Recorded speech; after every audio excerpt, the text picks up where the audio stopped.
Remember, with great power comes great responsibility. When the conversation about making a Spider-Man movie in Hollywood began, one question immediately arose. Who could bring this superhero to life on the big screen? And who would be better suited than James Cameron, who at the time was considered one of the most successful directors, fresh off his triumph with Titanic? Also impossible to forget his cult classics The Terminator and Terminator 2. Back in the 1990s, Cameron was already working on draft scripts and storyboards while Cannon Films planned to make a Spider-Man movie. However, after Cannon Films went bankrupt in 1994, Cameron teamed up with Carolco Pictures, the studio behind Terminator 2. Unfortunately, Carolco also went bankrupt in 1995, and by 1999, Sony had acquired the rights to Spider-Man. Some of Cameron's ideas survived, but the plot was rewritten, and the script was handed over to David Koepp.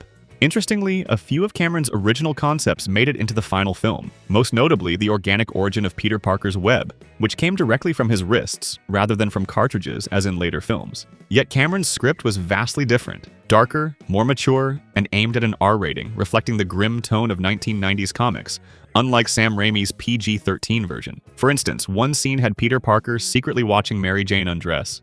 The script also included battles with villains such as Electro and Dr. Octopus. For the lead role, actors like Leonardo DiCaprio and even Heath Ledger were considered.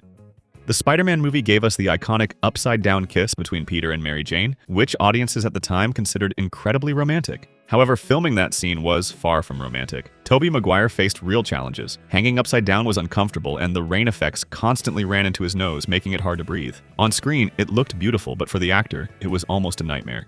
To prepare for the role of Spider-Man, Maguire underwent a 5-month training program and followed a strict diet. Interestingly, that he had never read a Spider-Man comic before signing on. He simply loved the script.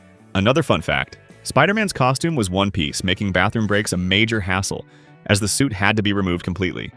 Everyone knows the famous Marvel logo that appears before studio films, showing comic book pages constantly flipping. Exactly this logo debuted in the 2002 Spider-Man movie. It was later used in Daredevil, Hulk, and X-Men 2. Today, the Marvel logo has evolved into a more epic, MCU-linked version, but the original flipping pages design first appeared here.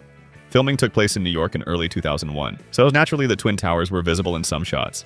After the September 11th attacks, all scenes featuring the towers had to be removed. Some were digitally edited out, while others had to be reshot. Even the original movie poster had the towers reflected in Spider-Man's eyes, which had to be redesigned. One deleted scene showed Spider-Man catching robbers who were flying via helicopter into a giant web stretched between the towers. Later, the studio claimed these shots were only part of an early trailer and never appeared in the actual film.